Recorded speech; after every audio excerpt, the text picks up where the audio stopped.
As a transgender woman herself, Ruby Corrado knows firsthand about how fearful living in the LGBTQ community can be.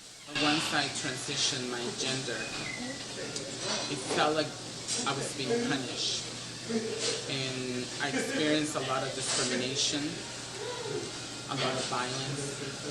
And overall, it just felt like all the doors had closed to me. Originally from El Salvador, Corrado has lived in Washington, D.C. for 27 years and has worked tirelessly as an advocate for the LGBTQ community for the last 20 years. So early on, I became an activist for disfranchised communities, such as trans people, LGBT, and immigrants, who also in DC were finding very few opportunities.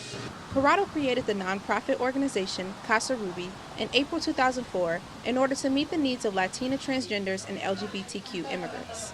It has since grown to reach many races and cultures within the LGBTQ community. She was above me all to everyone. If it wasn't for Ruby, I don't know where I would be today. Casa Ruby is the only grassroots multicultural LGBTQ center in Washington, D.C., and operates as a drop-in center and safe space for LGBTQ people.